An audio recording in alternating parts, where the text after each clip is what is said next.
Alrighty. We are back, everybody. Welcome back to another episode of the Baja Beach Wellness Diaries podcast, Shifting Perspectives. We are back in the studio. My name is Jill Gregro. I'm introducing Bridget over there. Hello. Hey, B. I have Angela over there. Hello. Hello. And we have another special guest. We love special guests on the podcast. Brandie. Hi. Yay. Today we are taking a deep dive in our diary today. We are doing a part 2 to body image, diet culture, all of those things. So Brandie, I want to take an introduction here, salon leader of our Exeter salon. So Brandie, please tell us how long you've been with Baja and just give a brief introduction about yourself. All right. So hi, everyone. Thanks so much for having me here. I am Brandie. I'm the salon leader at Exeter. I just had my 2-year Baja-versary. Ooh! So, yay! Yeah. Snap it up. Yes. And being able to get on board during this time is really amazing because I've been able to kind of see a little bit of Baja before and grow and just really embrace where we are now, which is amazing. So, the wellness. Yes. How are you loving the wellness? Baja Beach Wellness. Well, let me tell you, I did cryo for the first time in a long time on Saturday. Woo! Woo! How does the crowd make you feel? Loved it, missed it, like instantly hooked. Can't wait to get back. What is your favorite, wellness treatment that Baja has? Well, without a doubt is the SST, Mm-hmm. you know, our elite red light therapy. Mm-hmm. Skincare, mental health, cellulite. Who doesn't want less cellulite? We're going to talk about that. We are definitely going to talk about that. So with the body image, so Brandie actually brought up the episode with a part 2. So Brandie, what triggered you in episode 1 with our part 1 of body image? What was the trigger when you were watching that? So I'm just listening away, watching, and I was like, I want to jump in this conversation. I've got something to say. I've got something to contribute. And when you were sharing your stories, I'm like, I'm the same. We're all the same. We've all had this shared experience growing up, dealing with body image and body dysmorphia and judging ourselves and criticizing and comparing ourselves to other women and just being subject to this diet culture image standard that is so unrealistic for most people and just destroys your psyche from the time, like, you should just be enjoying being a child. And Where do you think that comes from? well, in one of my favorite books, they call it the bikini industrial complex. It's just this $1 trillion industry designed to make women buy things because, you know, we're inherently not good enough, right? So you buy this product or you do this service or you do this diet plan or you do this workout plan, then you're going to be better and you need it. Have you guys done like workout plans, like purchased workout plans back in the day? Like what is it, P90X? Oh yeah. Tony Morton. Horton. I remember that. That's the donut guy. What? That's Tim Hortons. Oh. No, me and Tony are like this. P90X. What were the other ones? Insanity. Yeah. What Slim Fast? I remember the Slim Fast stuff. Like, and what were those pills that they were like Hydroxycut. Yes. Hydroxycut. You could get them at like Walmart. Yes. And you like lose your mind. Stackers. Like, yes. You'd be like tweaking out. Like and there's so much in that in an industry. We can talk about that. Like with that diet culture in the industry, it's just a roller coaster and it's just a moneymaker. That's amazing. Oh yeah. Slim Fast, Weight Watchers. There was Nutrisystem. There was Nutrisystem. You know, the 21 Day Fix, keto. Yep. And it doesn't paleo. work. And it's works. It's not sustainable. It's not sustainable. And then every time you go on a diet, you may have success, but when you go back to your normal lifestyle, you're going to gain your weight back plus like 5 or 10 pounds. So you do that 5 times in your life. That's an extra 50 pounds you're carrying around. And like the mental gymnastics that you go through on that roller coaster with the scale, it's so detrimental to your health and well-being overall. Yeah. When did that start for you? Like, how old were you?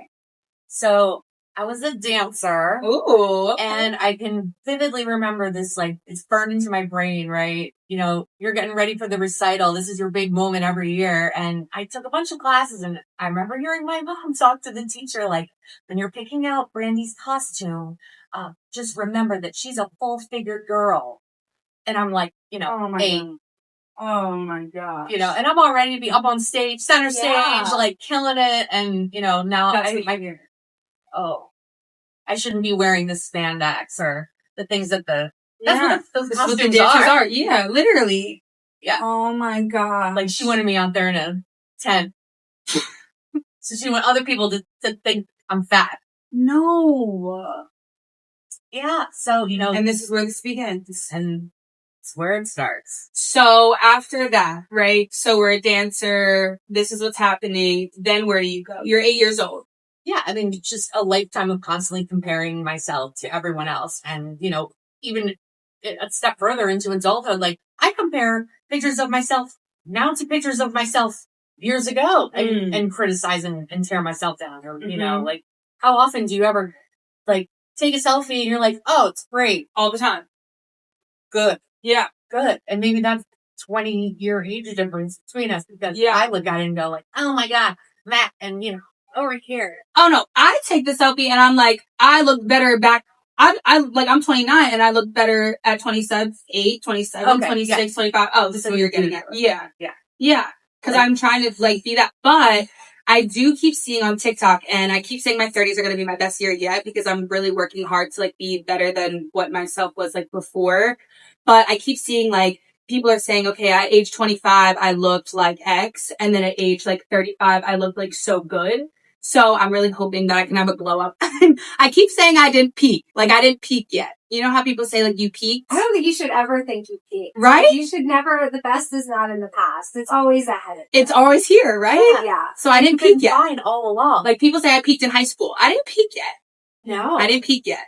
What's going through my mind is, why are, like, our parents at the root of so much of this that it started when we were so young? Because, I mean, I was like a very heavy child, like, and I've had similar experiences of Brandie. I can't think of something specific, but it was just like, I always had to have those different clothes. I couldn't shop where everybody else did. And what did we say before we got on the pod, Brandie? Missy's, like, or whatever, that whole section department of Boss Gobs. It's like, you don't fit in the cool juniors clothes that all your friends do. Like, you have to shop in the in-between. It could be for someone in an office job, but you're 12? You're trying to just find something cute to wear. Like, it's hard, but I don't know. It's just like, why are the parents? Well, because they grew up with it too. Yeah. Right? So I grew up listening to my mom complain about her weight and her body image, and same thing, you know, even my grandmother, like, your childbearing hips. Like, we're doing P90X at 8 years old. Yeah. I'm thinking about it. Like, it's crazy. I mean, and not to like hate on Barbie, but it really, I mean, that was huge. Like, you know, Barbies came out and that's what your body should look like. And that's not what like anybody's body looks like. Yeah, that was the standard. And, you know, even if you look at like the celebrities and stuff back in the 80s and the 90s, and like, that's like, you had to get some sort of work done to your body. And that's still today. You have to get the work done to your body. Yeah, and that this flawless, thin ideal is the only acceptable way to be beautiful. And, you know, it's a lifetime struggle. Yeah, to get there. It's not always the healthiest choice either. You know, you develop disordered eating habits and unhealthy relationships with food and exercise. And, you know, like, having a good exercise habit and a great meal plan and all of those things on their own are excellent, and that's what you should do to increase longevity and all of those things. But here's one of my quotes. Go ahead. The moral of the story is, we thrive when we have a positive goal to move toward, not just a negative state we're trying to move away from. Right? Like, we're doing this to move forward. We're doing this to better ourselves. We're doing this because it brings us happiness and joy, not just because we hate ourselves. Like, don't work out because you hate your body. Yeah. Work out because you have the ability to move. You have the ability to become healthier. Like, you have the ability to have the longevity of the goal, like you said. Yeah. I love that. When it makes you feel good. Yeah. That too. One of the best quotes that I've ever heard regarding working out is that exercise should not be a punishment for what you ate, but it should be a celebration of what your body can do. I love that. So that really stuck with me because I remember I went through a time where I was logging every single thing that I put in my mouth or consumed. And I was like, oh gosh, well, I just consumed 230 calories. So now I need to go take a walk or get on the treadmill, get on the bike and burn those 230 something calories to X that out. And here it's like punishing myself. Like, why? And your body Why? already burns calories sitting here. Like all of us sitting here right now, we're burning calories. We're burning calories talking, we're burning calories breathing, your body's moving. And like, I think that's what people forget about because I am a maniac. Like I'm a maniac with calories, counting, like thinking about that, stepping on the scale every morning, making sure the number goes down. If it doesn't go down, like I'm so upset about it. But like I would do the same thing. And then I would take it to the next level and be like, okay, on that treadmill, does that treadmill actually know how much I weigh to make sure that I burned that exact 230 calories? Exactly. That's insane.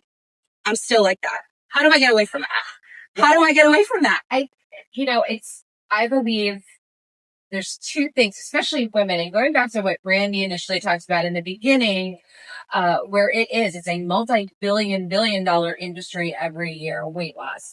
But I also think there are two things in life that women will not sacrifice on when it comes to spending money, and weight loss is one of them, and also hair. Okay. And Brandie is a hairdresser as well. So we're starting to see that, especially right now. You know, you see the semaglutides, the Wegovys, and the Ozempics, and I think that there is a place for that. You know, if it is doctor prescribed or if you're going to medical professions. I know our Axiom ladies, nurses that we have here, they have certain standards before they will just administer semaglutides to somebody. But now there's commercials where there's websites that you can just go on and just type away, and, you know, for X amount of dollars, you can get that stuff shipped to your house. I know. And you have administer yourself. Right. You have no idea like what the long-term effects are, how it's going to affect you. I've known a few people with the weight loss shots that didn't have diabetes. They were not monitoring their proper macronutrients with being on that shot, and it was detrimental to their health, where you know, gallbladders are getting removed, or you know, it's causing more complications. And it's like, well, wait a second, how much are you willing to risk to get to that magic number on the scale? And that's just physically. We're not even talking about the emotional and mental damage that you're going to do. Yeah. I spoke last time about my mom having gastric bypass surgery 10 or 15 years ago. I'm not sure which, but she still suffers from body dysmorphia. Yeah. You know, so it's something that is definitely, you know, preyed upon. Right. And it's not just with weight loss. Speaking of body image, look at the cosmetics industry. I mean, how many mascara commercials? Literally. I mean, like, really think about it. Yeah. It's marketing manipulation Yeah. to women and men. But really, when you're watching TV or you're scrolling through TikTok or Facebook, it is women. Like, I don't even know what to pick. I don't need that. I don't know what to pick. Do I want sky-high eyelashes, or Yeah. do I need volumizing lashes? Yes. Do I need curl in my lashes? Do they need to be black? Do they need to be white? Do they need to be brown? Do they need to be green today? Like, I don't know. Because, Well, then you need the primer. And you Yeah. the other exactly. And the conditioner. And they need to be waterproof. Well, yes. Jeez. Yes. Some shit's coming. And then if you have the waterproof, you got to get the hyaluronic acid makeup removers to prevent, you know, the wrinkles and the stretching of the skin. And they can't fall out, you know?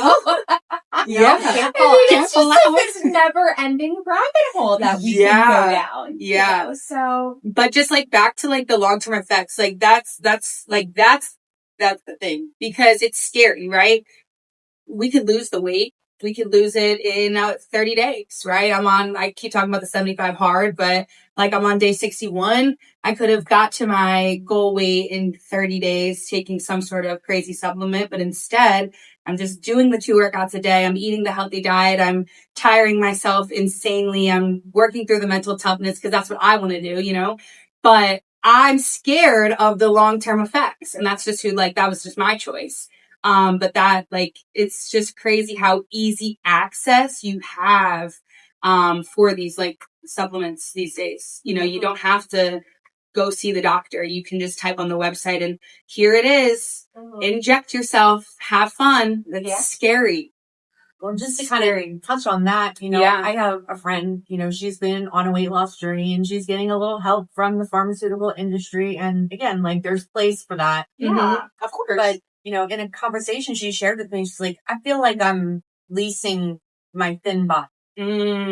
Because unless you're going to make permanent changes to your lifestyle and your dietary habits and all those things, this is, this is supposed to be a tool in your toolbox to help you get there. Right. And, you're supposed to build the habits. Just in my own personal life experience, having gained and lost weight many times over the years, putting it back on is even harder. You almost wish you never lost it in the first place because, now it's I saw the other side. I saw how the thin people live and how people treat you differently in your life when you are more in line with that beauty standard. And then to go back, to cross over to being in a bigger body and just that yo-yo. I mean, it really does your head in. Yeah. I think there's so many people that are on that path right now. It's dangerous. Yeah. We really need to try and resist and just accept ourselves. You don't need to hit a certain number on the scale to be a good person. And, that's what people are going to remember when we're long gone. Not oh, she looked amazing in a bikini. Yeah. I mean, they might remember that now because we have pictures of ourselves all over the internet, but that's why you delete social media. The people that matter are going to be Jill was hilarious. And I remember this one time, we hung out and we had so much fun. Yeah. I remember that time. Yeah. It's not going to be about, do you ever see her bra fat? Yeah. No, it's crazy. So it's how do we mentally get there? How do we, stop having that psychological, anguish every time you're trying to have a meal or you're eating, whatever it is. I mean, I feel like it really, it's hard no matter which way you look at it, but that is really the goal to get, because think about all the time spent on stressing about how you look or what size you are or what that says on the scale. Yeah. That's so much time of your life wasted on that. Because once you get there, then you're there and you're okay, I can look good. And then you gain it back. And then it's you're in the roller coaster again. It's never enough. And it's never enough. Or then you get there and then it's okay, I achieved this goal. I don't know. Are we ever happy? Are we ever satisfied? I don't know. I'll look back at those older pictures and be and I thought I was fat then. Yeah. And now here we are. Now I'm really fat. Fat kid.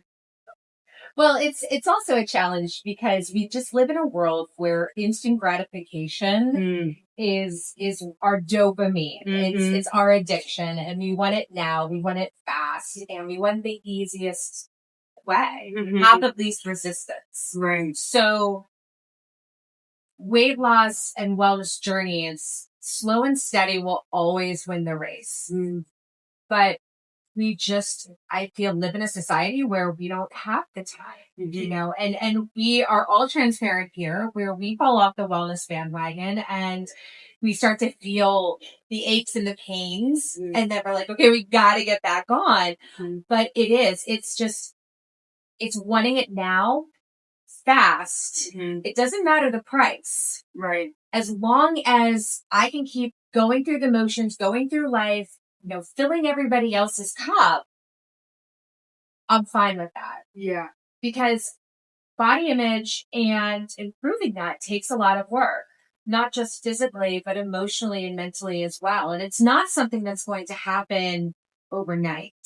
And, my previous position here with training and developing, we have a younger staff here and we see it more, and not just with the younger staff, but everybody has some self-confidence issues, right? Mm-hmm. And I learned that you can tell somebody over and over again how great they are, beautiful they are, how awesome they are.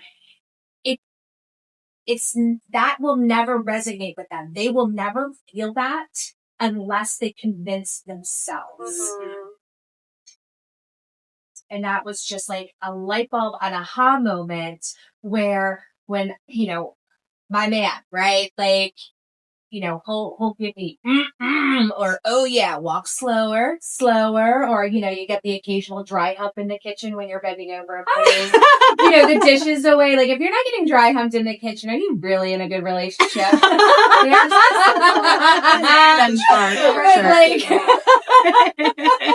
True. But and I'm like, ew, ugh.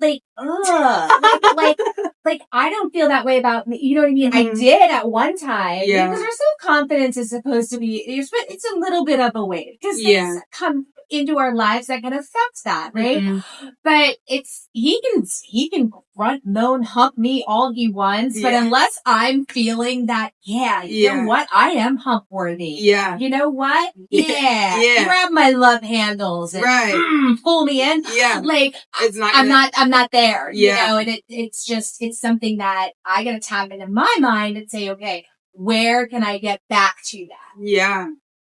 1,000%. That's what I really hope too with everything that we provide where it comes to weight loss, whether it's, with the lipo light body sculpting, or if it's, someone comes to the Axiom team of nurses that we have for semaglutide, or the red light therapy, that elite red light therapy bed can help sculpt your body as well while you're just relaxing. But I hope that everybody, when they're coming in here for these kinds of services, gets to have this connection with our staff, with the people, we bring you in for a consultation. We don't want to just, we want you to succeed and we want you to have support. And I think that the connection that we make with people, I hope it changes mindsets more to accepting and loving yourself no matter what.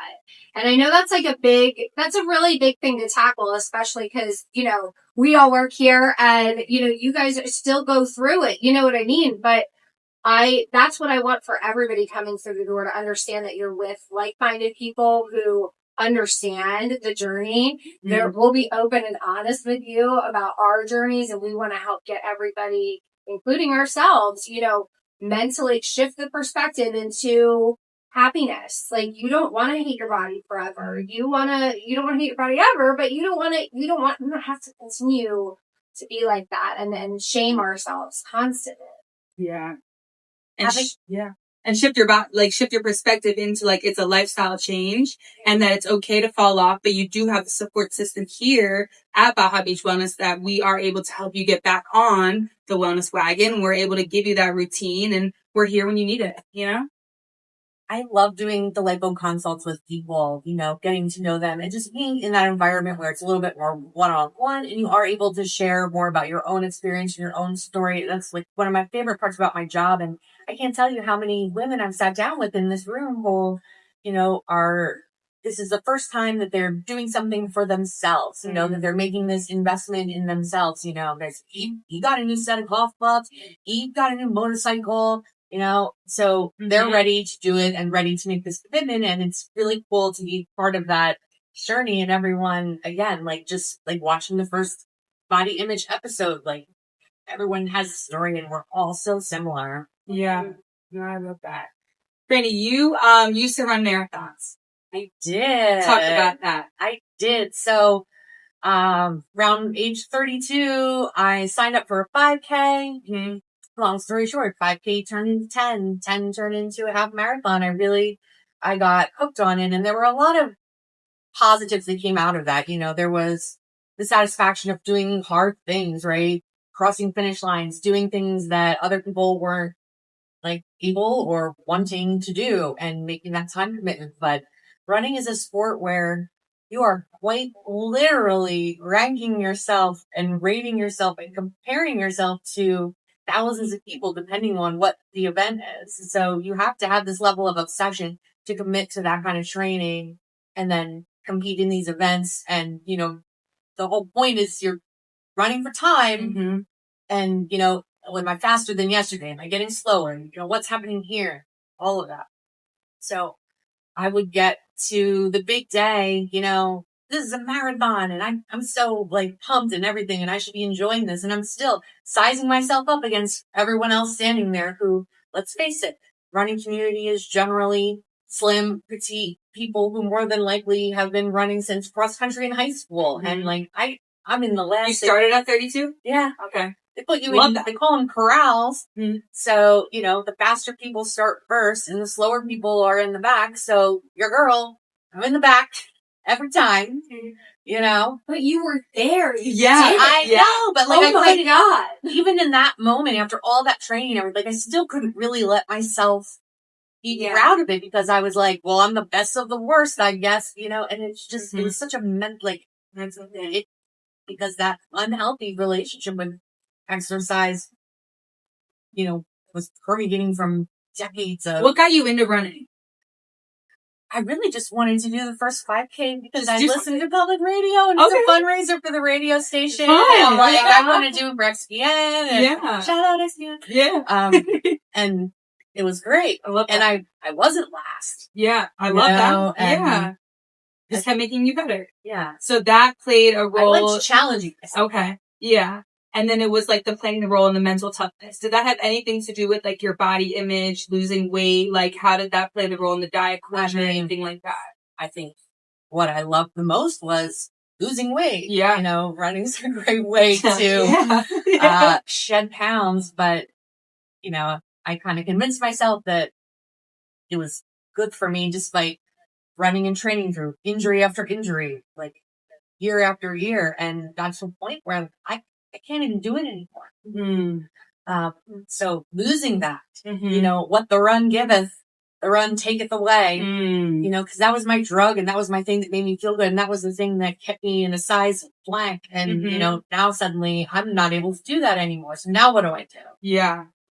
And, what happened? I had to really heal from that. Like there was a point in time where I'm like, I don't want to see these medals on the walls. Like, my husband also got into running at the same time as me, so he's still competing in events, and I've had to like go and stand on the sideline. And it was really a different kind of mental toughness that I had to be supportive for him and proud of him. And I can't do it anymore. I mean, I'm an only child, so it's all about me. Yeah, of course. Hello. But yeah, I mean, I think I've really healed from that now. I am proud of everything that I accomplished. It was great. I did 2 full marathons, 26 miles, like, dang. For me, That is insane. No, that is insane. Yeah, like, definitely a big achievement that I'm for sure. staring me with my medals. Like, I'm back in love with them. We're good. Oh, you guys are good. You made up. Yeah, we're good. We're good. And now I've even used like a running story in a staff meeting about how, just because you didn't get to the finish line in the time that you wanted or, maybe achieve the goal that you wanted, doesn't take away from all the hard work that you put in to get there. I love that. It's really become a bigger life lesson, but it was rough. Yeah. When your drug gets taken away from you. For sure. Wow. That, I can't imagine running 26 miles. Do you do anything for working out now? Not much. Not much. I'm full-time Baja. I have a part-time job. I've got a house now, a dog. It's hard. It's hard to find that balance. And, although I do have a genuine love for exercise in the way that makes my body feel, I mean, I'm totally. So what do we do, like, from you being 8 years old to you being a grown woman now? Like, where is the mental capacity with the diet culture and, like, how have you healed over the years? It's like, did we just wake up one day? I mean, being well or wellness isn't just about being in a perpetual state of safety and calm and happiness. It's being able to kind of ride through those wolves. And I can say that I definitely learned how to serve. Definitely learned how to serve? Yeah. Have we let go of the scale? Oh, no. No. Do we still look at the scale? We do.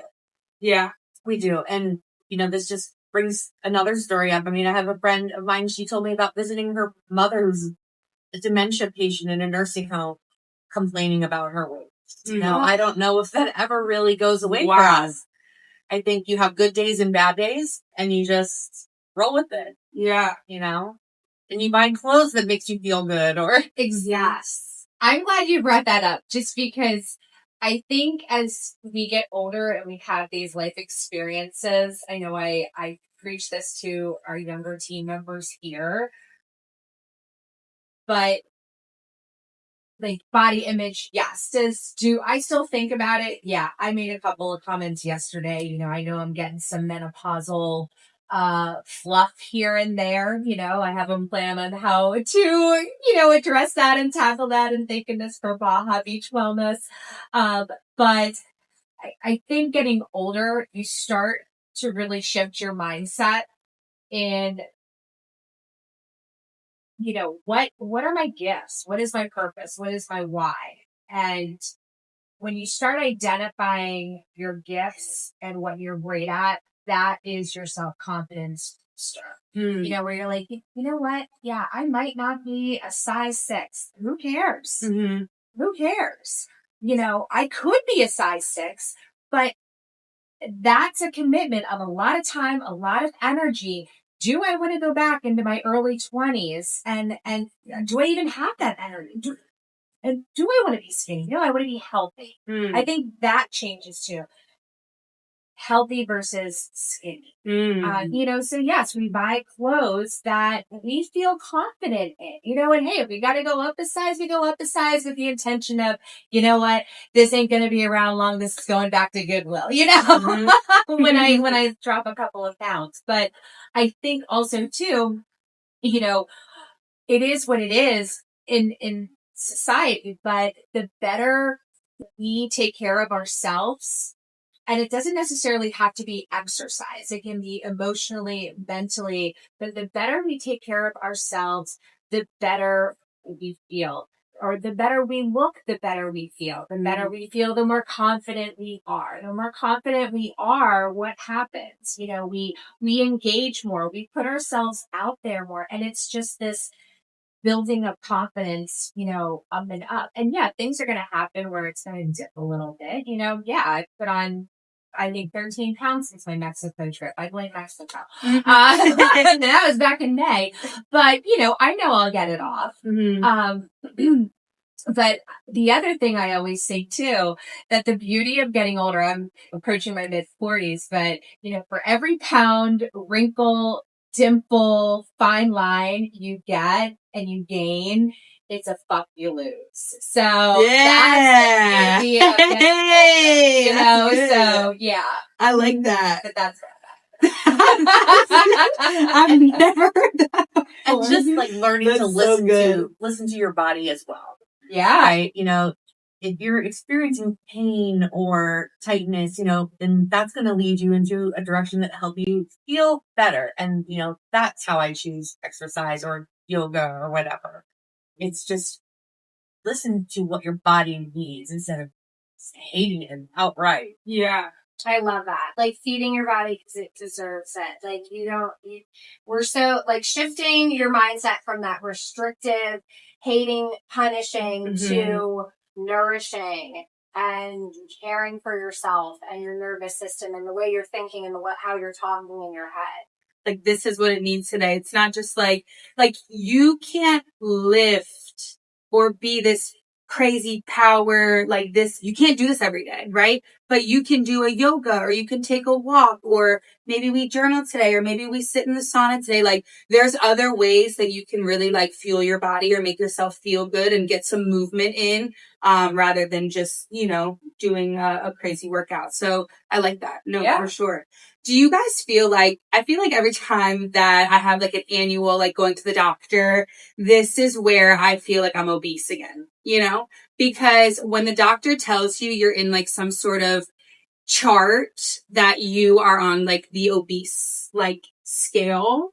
Do you guys get this? I've definitely been able to let go of those kind of those labels. Ones, you let them go. We let them go. Yeah. Why is this? I have, and you know, this is what I do when I go to the doctor. I was just there the other day for a follow-up and the nurse brings me back and she's like, she says, "Oh, I gotta get your weight." I was like, thank goodness. I was really looking forward. You know, like I have a joke with like that, you know. Yeah. Just to get the Yeah. I'm like, oh, yep, late. Like, don't worry, I'm gonna exhale, right? Yeah, but Like, yeah, let's putting go. them in this box is crazy. You know what I do? Yeah. When I step on the scale, I turn around. Okay. So, Yeah.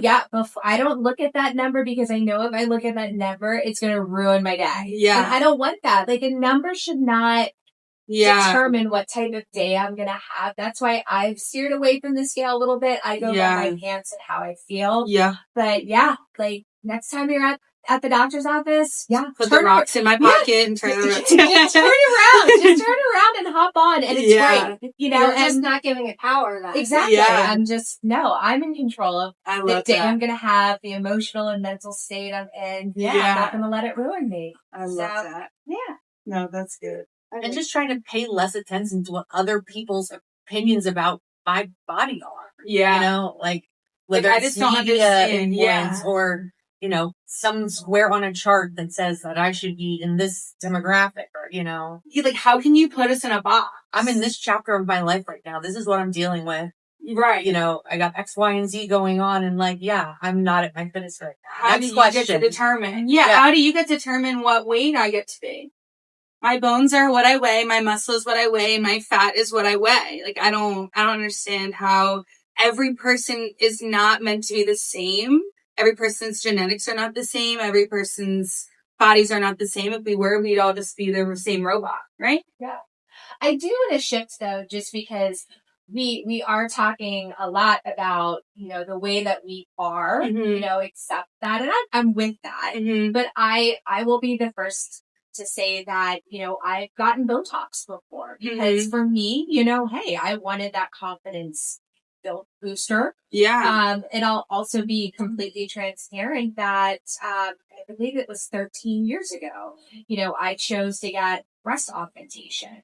And for me, that was a confidence booster because, and you know, and maybe it goes back to the body image stigma that we had, but you know, I'm short, I'm very curvy, you know, and I breastfed 2 of my children.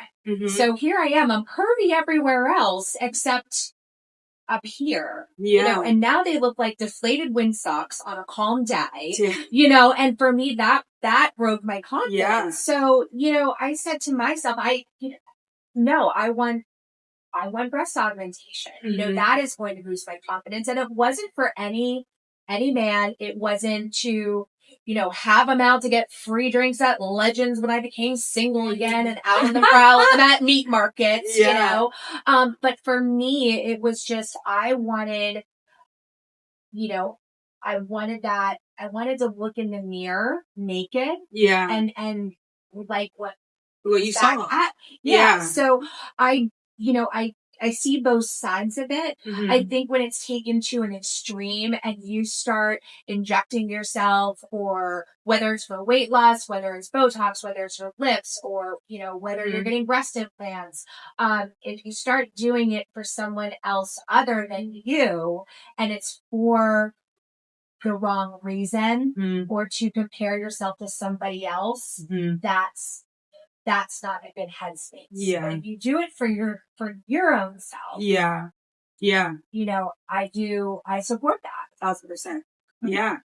I mean, you went through, like, I don't have any children yet, but you go through the breastfeeding, your body changes as a female, like 1,000%. Like, I support it. Like, you look in the mirror, you want to change your body, like, go for it. But I agree, like, your head, you have to heal, like, internally. You have to really feel like this is what I want to look like because it's for me. Yeah. I love that for you. Yeah. And you are gorgeous. You're always glowing. Everyone. Love that. But yeah, I just wanted to touch on the other side of that too. As long as you're doing it for the right reason. Yeah. For yourself. 1,000%. No, that's good. I'll just second that because I'm a Dr. Reedy girl too. The only thing fake is the boobs over here. But, you know, honestly, I would, the breastfeeding, like talking about that, like that is just you've given your body what you've created children, literally brought them into the world. And breastfeeding for me, I will always say, was harder than actual childbirth. It was uncomfortable. I didn't enjoy it.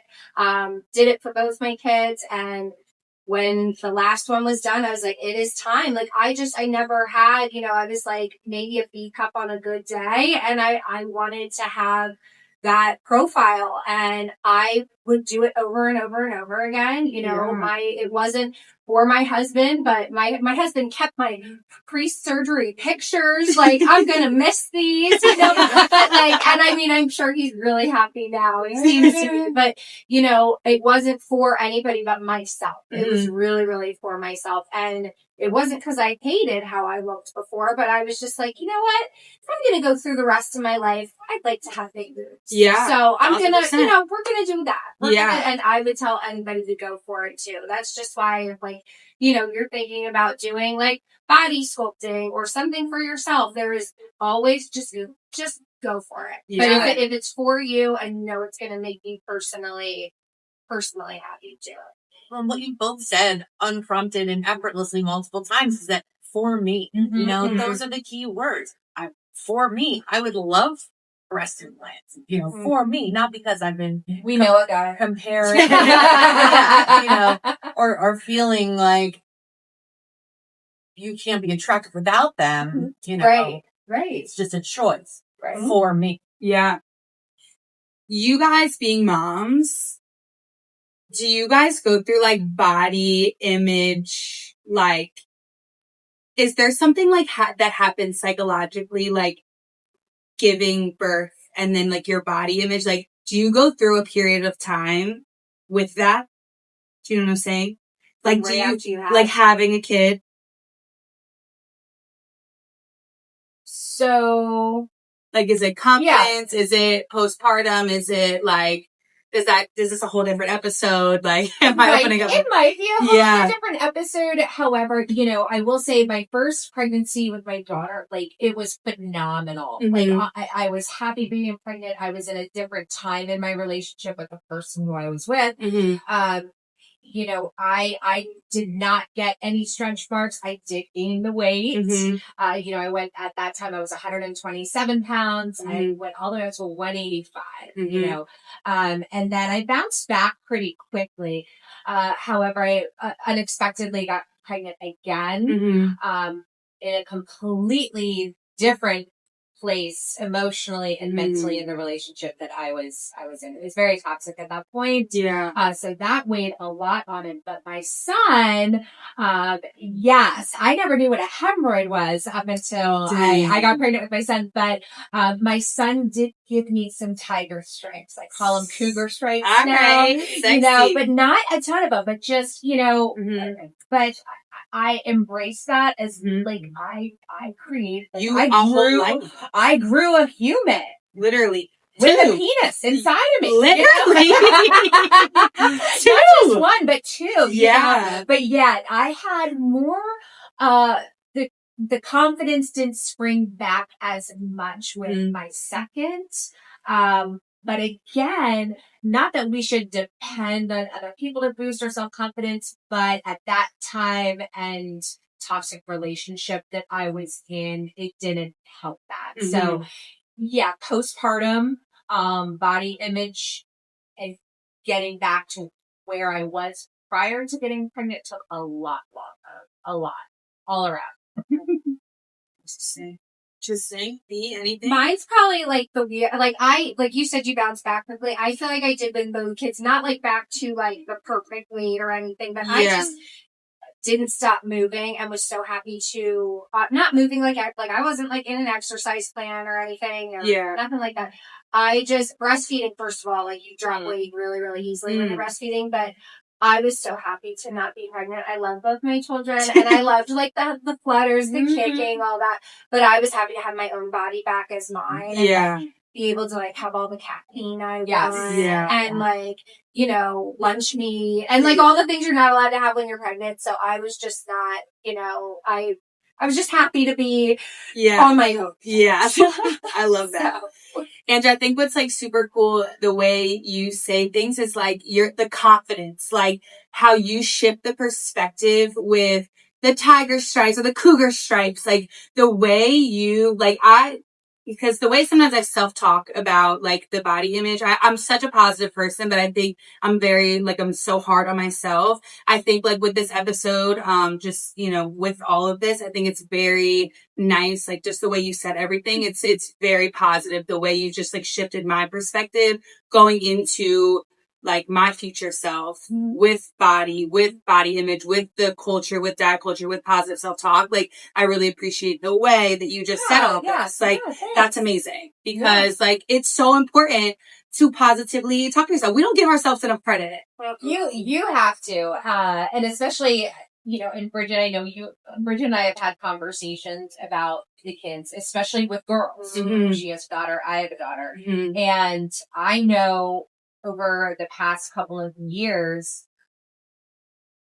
to really pay attention to things that I'm saying, things that I comment in front of my daughter. We want to break the cycle. Yeah. Let's be the cycle breakers. Yeah. And I feel like it is changed gradually, you know. It is. Just communicating with like younger team members, you know, they don't have the same stigma against different size people, which is such a relief. It is. You know, that maybe there's going to be a see it getting better? generation. I feel like it is. Okay. I do. I feel like it is. And I feel like if there's more people talking about it and talking to their children in the right way, because there is like, you know, with my daughter, like, it's like, you gotta walk a fine line. Like, I never would want to say anything that would make her think she's not perfect. Yeah. And whole just the way that she is, right? Yeah. At the same time, I want her to eat healthy and active. So I'm also struggling with like, hey, like, you know, we need to go outside and like shoot hoops at the basketball, or we need to take a swim, or we need to take a walk, or whatever it is, or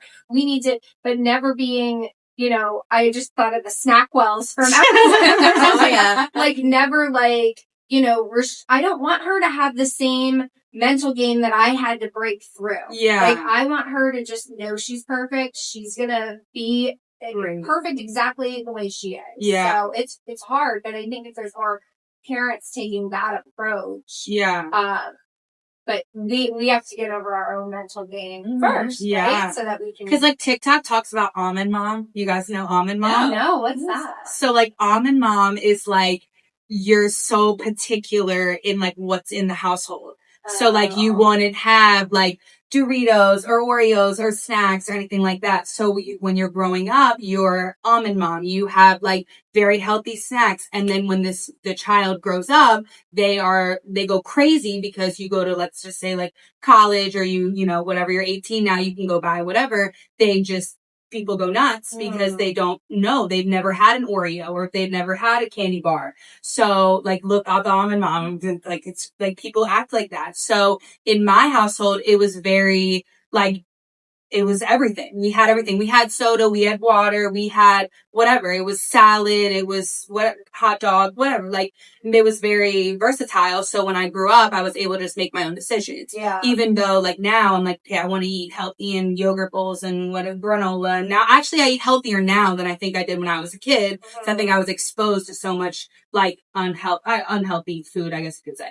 But yeah, like it's very nice to hear that like the kids now, I think I would assume kids are lazier now because of like tablets and stuff like that. So it's nice to hear that like there's not much diet culture things in the younger generation. So but people then are it is moving. a double-edged sword because they're not Lazy. You know what I Like, mean? Like playing the video games or something. So it depends on the parents to keep them moving. We took fall off sports for the first time in forever. Like normally I'm coaching, Mike's coaching, both kids and whatever. They really wanted to stop doing what they were doing, and that's no problem. But it's like, we got to do something in the spring. Got to move. Like I love having the downtime with me. Yeah. Like they got to move. We got to get them moving. So it's because it is the technology. Kids aren't going to be moving at all. And then it becomes a health situation. Yeah. It's not just like, you need to look at, now I want you to be healthy. Yeah, now your heart needs to still function. Right. Yeah. Right. You're not chasing an ideal beauty standard. No. It's just, yeah, you want to have a long and healthy life. Exactly. Yeah. But I definitely see the paradigm shift with the younger people and body positivity. Good. And I'm like, so excited about that. Yeah. And I did a little bit of research too, just about like, you know, there are studies the effects of social media on body image, and it touched on objectification theory. So like sexual objectification of women obviously leads to internal self-comparison, body dissatisfaction. And I think that there's a bigger light on that in our society that maybe younger girls and women won't have the same experience that we do, because, we're like, it's inappropriate to objectify women every single day of their lives. They're human beings, Yeah. There's more of that, I feel like, out there too. And then there's like the other way that you see on social media, like half naked girls, and they're just being completely objectified. Yeah. And it's like, I just feel like it was more when, I was born in the 90s, but like, I feel like for me, it was like, there was that like one standard of the Barbie doll. Yes. Like, it was like, if you're not this, or like from my last, if you can pinch an inch, that's a problem. Like, and I do feel we're away from that because there are different, I feel like as a society, like opened up more to like, oh, like this is, curvy is good, different body types. Which is great. Yes. Yeah. You're allowed to fit in different body type boxes. You're not just different. you're not just in a one box. And why are we all trying to be like somebody else or like, whatever that one is? Yeah.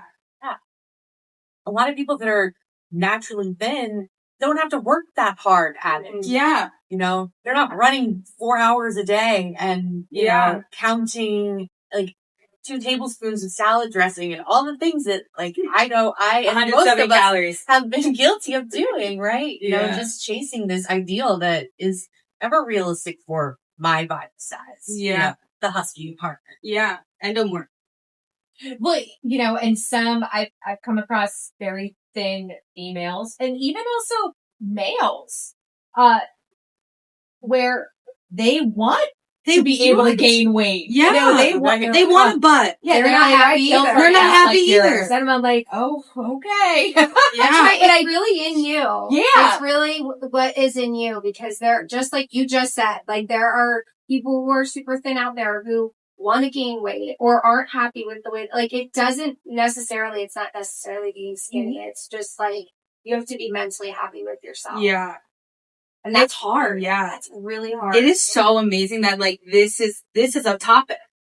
Like this is a topic.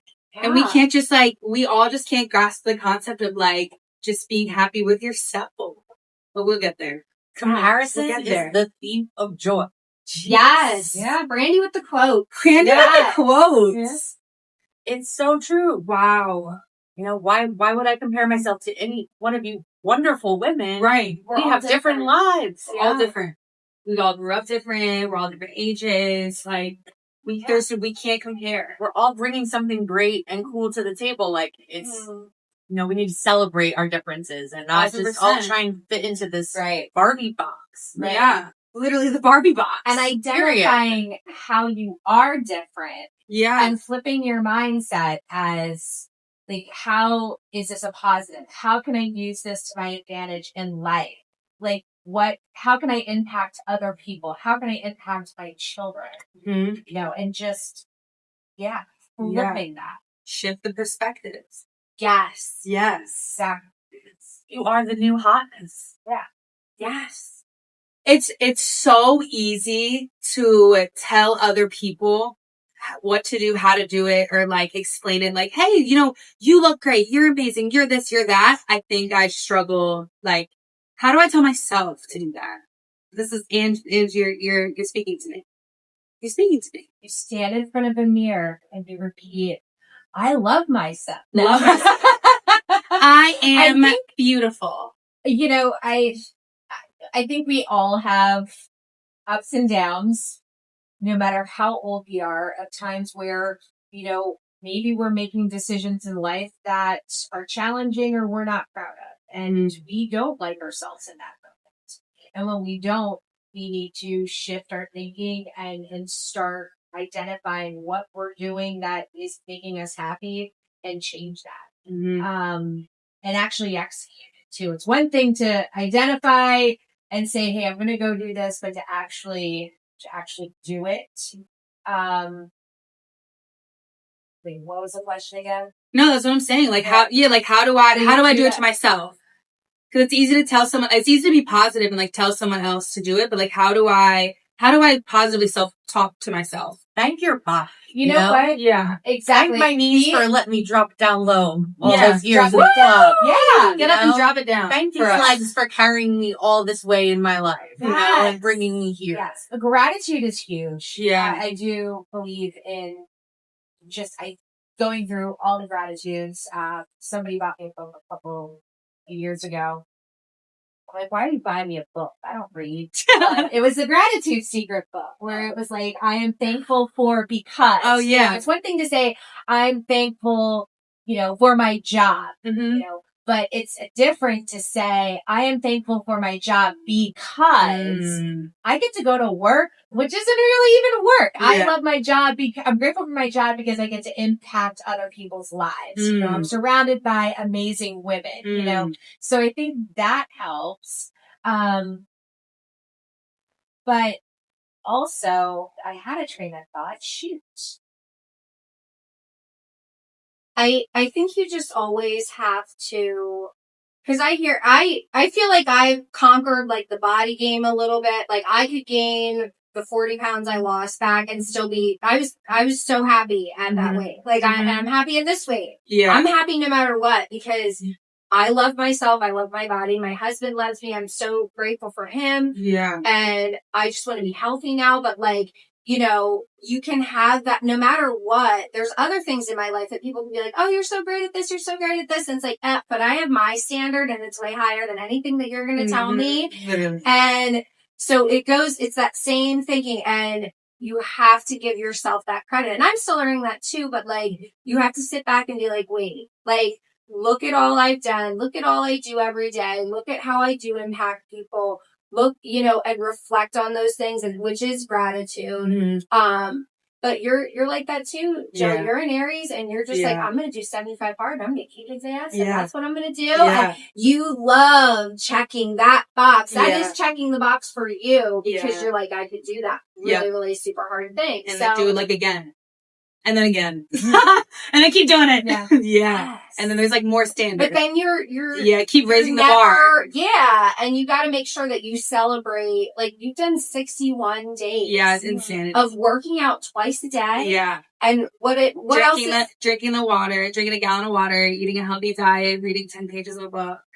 Like that's a lot. Yeah, 10,000 steps. That's a lot with working full-time, part-time job. Yeah. Like you've got a lot, but yeah. you love that. I love your that. energy. I have to. Yes. I have to. Like I feed off of that. What can I have a lot of that too. Yeah. So but you have to make sure you slow down and celebrate what you've already done. Yeah. Because, October 15th, I'll relax for a day. I do remember now what I wanted to say too about, you know, how do I make myself feel better? Right. That was the question. Yeah.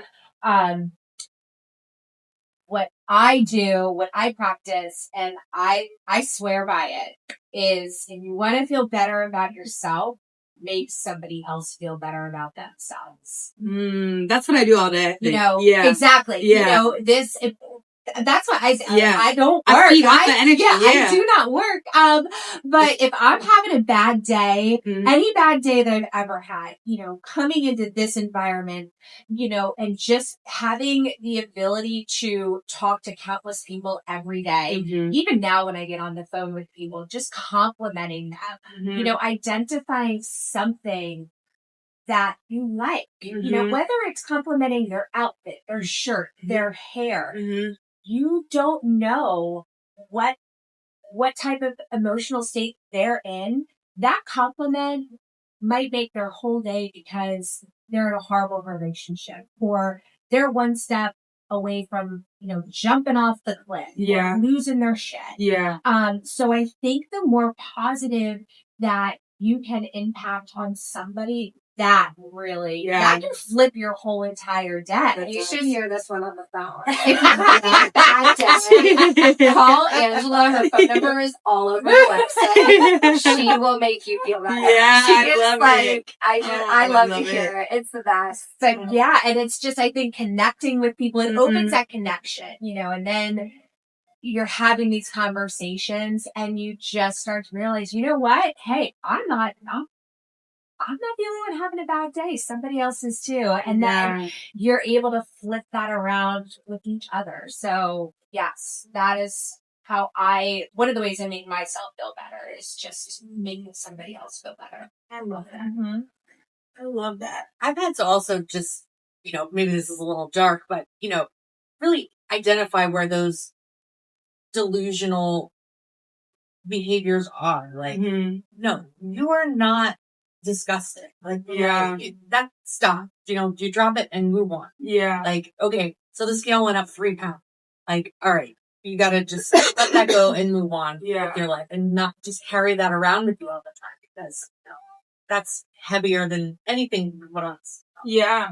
And that could be from anything. That could be from what you ate 48 hours ago. That could be from a cycle. That could be from anything that just, identifying like what is real, and what is the industrial complex trying to sell me something, Am I really not good enough? Yeah.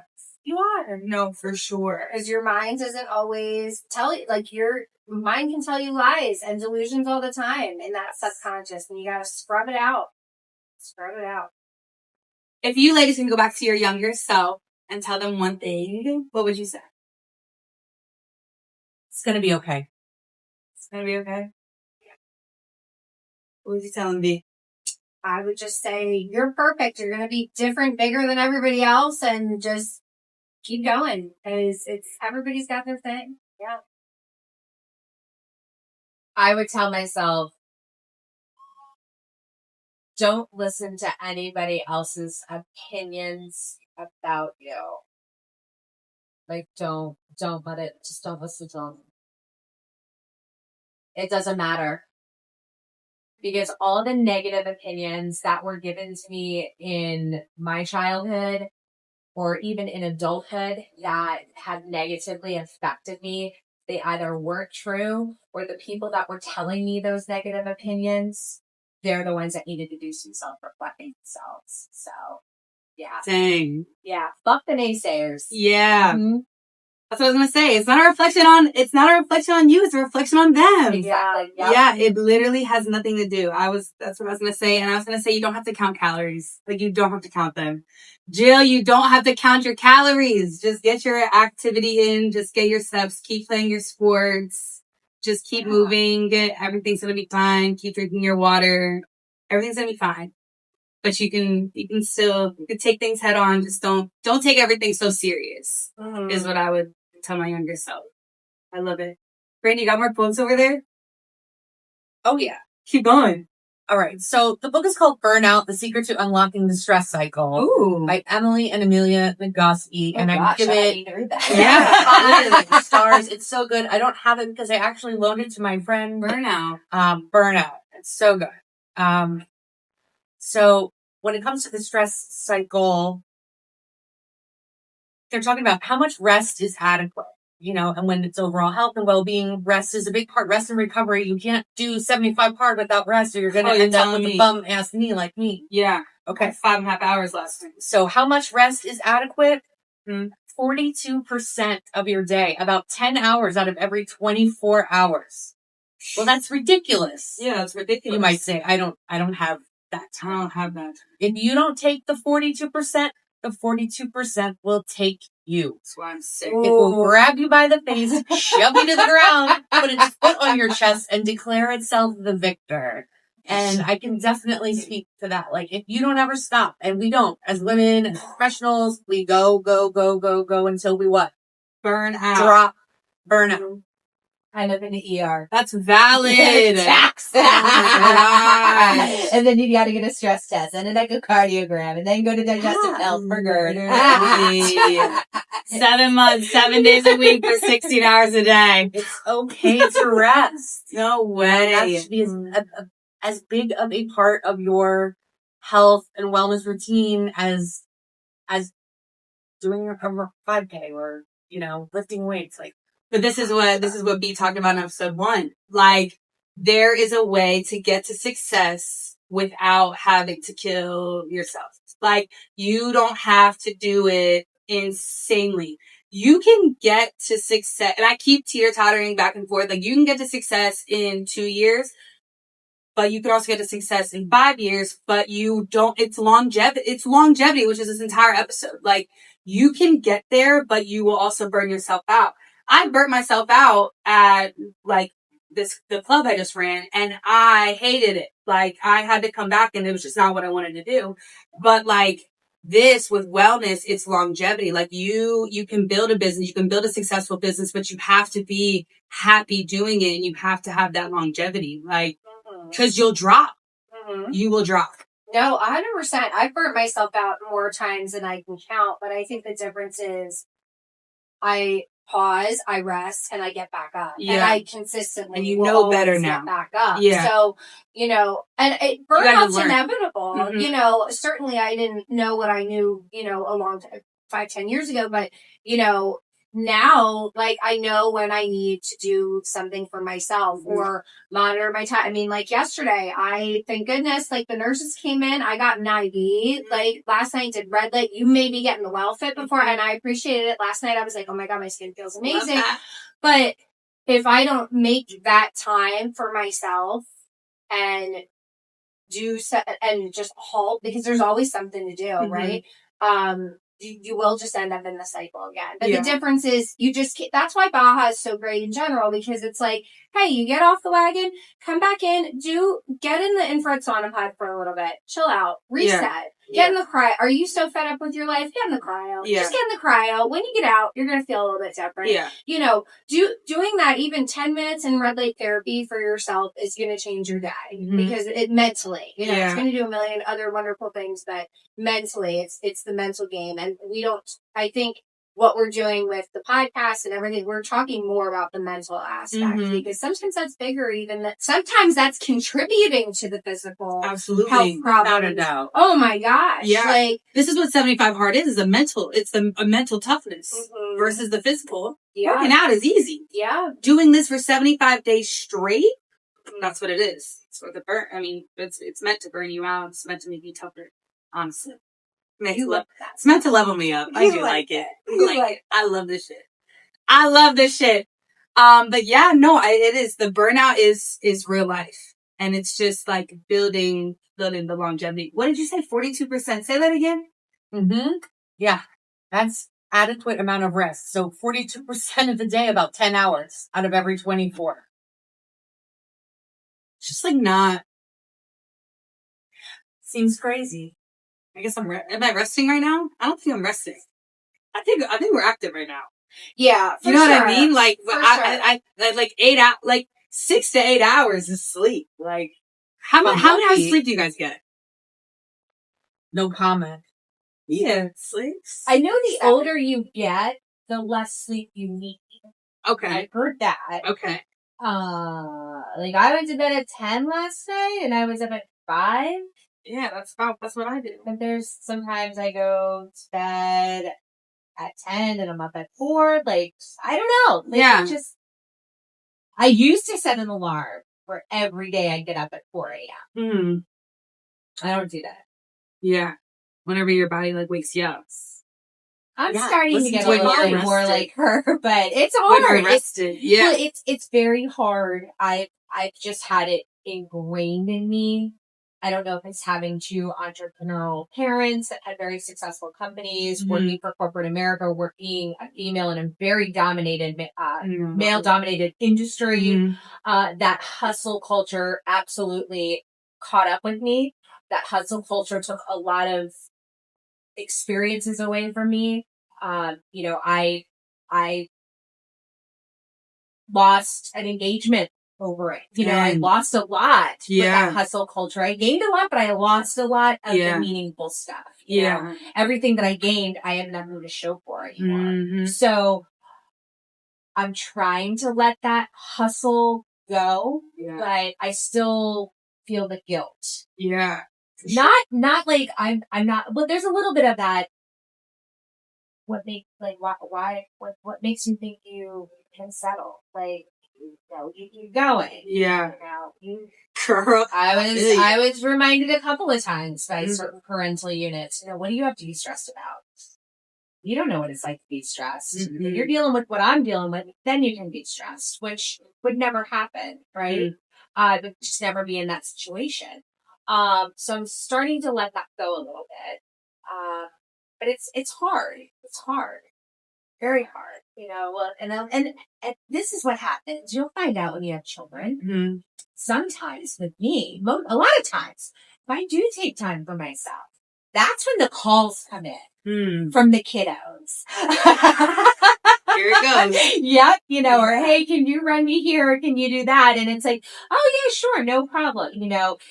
Because I prioritize that. Mm-hmm. So I'm working on it. Yeah. Yeah. Like I said, my self-care right now is therapy with a once-a-month massage. I'm doing services here, of course. Yeah. But I'd like to be able to be more in tune with my body as far as. Yeah. A little bit more rest. Yeah. A little bit more 42%. And when I do rest is when the GERD kicks in. Dang. From the psychological, So from crazy. right, or the heartburn kicks in, the GERD kicks in. Yeah. Or, when I'm sick, where I think it's just sweet baby Jesus' way of saying, you know what? Nope, you didn't listen. So I'm going to knock you down for a day. Dang. So, yeah. So we're getting there. Sweet baby Jesus. What else you got? Well, Brandie's got notes. I know. I love the quotes. I came prepared. I came Yeah. prepared. So, I mean, if it's, how do we resist the bikini industrial complex, right? The diet culture, this pressure, this idolization of the perfect woman. Mass acceptance. Okay. Easier said than done, right? But acknowledge and be kind to yourself about your conflicting emotions, beliefs, and longings regarding your body. So it's accepting all of that. The love, the hate, everything in between. Right. The fat pants. Yep. Everything. All of it. Challenge your own judgments and embrace diversity by exposing yourself to a wider range of body types around the world. Again, like unique experience being American. I was just thinking, if you ever want to feel better about yourself in a bikini, go to Mexico, go to a different country, because I think it's an American culture thing where like the thin is in, because they are very freeing with. They don't care. They don't care. And it's great. It's cool. They celebrate it. Yeah, they do. Yeah. They're wearing As less it clothes. should be. Yeah, we should be free. Aren't we the land of the free? No, we're all stressed out and whacked and medicated over here. And like, take me to Switzerland. Chemically induced I'd be a little cold. eating disorders. We didn't even get into the food.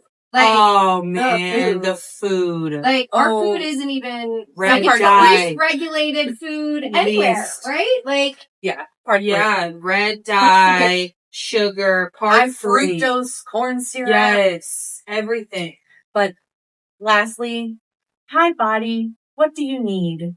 I love that. Right? Practicing body acceptance and listening to your body by asking it what it needs rather than criticizing its appearance. Body, what do you need? What do you need? What do you need? Bourbon. Right. Sometimes, Yes. Dang. Yeah. That's good. There's always going to be an ebb and flow. It's not like we're just going to make up our minds to love ourselves and, it's going to happen overnight, but it's changing the conversations with the younger generation, right? Encouraging people to be more accepting of diverse body styles and she's, generating healthy habits because of a desire to make yourself, healthier and better, not to live up to some unrealistic standard that, may never be suitable for you and break that cycle. I think it's very important, and it's going to sound like I'm kissing ass right now. I have lipstick on. But I think it's so important of who you surround yourself with. Mm-hmm. I have very few women friends outside of here. I think maybe two that I go out with, I talk to, I have close relationships with, I let them into my personal life. Mm-hmm. But I'm so thankful for the group of women that I got to work with every day because we aren't judgmental. We support one another. We're uplifting. We're appreciative of each and every one of us.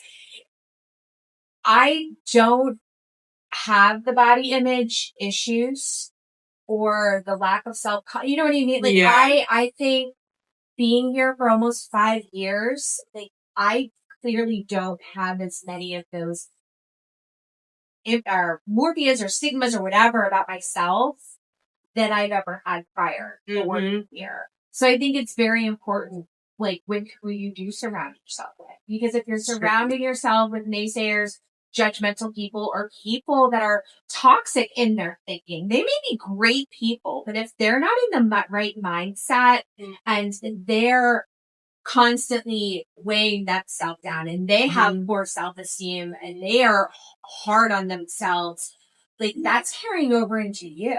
Yeah. And that's not good. You know, like, how many of us, and, you know, my mom sticks out. I love my mom, but she has body dysmorphia. You know, from her gastric bypass surgery. My mom is 120 pounds. I'm like 160, right? Yeah. My mom will be like, I'm gaining weight. I gotta lose some. I'm getting fat. I'm like, well, what are you communicating to me? Yeah. Like, that's another body. That's a whole other conversation. You know, it's like what we hear from people, not just our parents, but people who we care about, that care about us, how they view themselves can affect how other people. And you're seeing they're smaller than you, and it's like, well, shit, what am I? Exactly. To you know? Like, and they're probably not even thinking that, but you're thinking that because you're thinking that. Exactly. Like, I say to my mom, you know, you lost what you blessed me with. Literally. Like, mine's this, like, I have my own zip code back here. So what are you calling me? Like, am I fat? Like, if you think you're fat, like, you're calling me fat. Yeah. Oh, no, honey, you're beautiful. Like, no, oh my gosh, no, you're built like just like perfect. Like, but you're not take it seriously. Right. You don't believe that. Yeah. So yes, surround yourself with good, you're starting 5. Not perfect people. And like I said, it's all like we're in this wave, but you know, people that are gonna uplift you and not have that. It's hard. And what you consume, not in a food way, but you know, the media you're consuming, the social media you're consuming, like, try and limit how much of that, because thousands and thousands of images a day have one focus, and it's to sell you something by making you feel like you are inadequate without, and like, ingrained in your brain. I hope we can do, like, what you said. Like, I know how much it lights you up when you have, like, consults come in, Brandie. Like, I hope that, like, just what you said, people really, that's what we really want people to find here. Just that, like, that like-minded people, that they don't feel like, you know, they have that mental game anymore, because we're that support. And I hope we can do that a lot through this podcast, too. Yeah. Breaking cycles and shifting perspectives. Right. community. Yes. Yeah. Final thoughts, ladies? Brady got a quote over there. We got a last quote? I was just gonna say, like, do you guys want to get a pizza or? Yeah! Pizza and Mark? Pizza's here. Pizza here. I love it. I think this episode was amazing. Yeah. This was good. Brandie, thank you so much for coming Brandie. on. I think we could probably roll this into a part 3. I don't know. What's next? Food culture.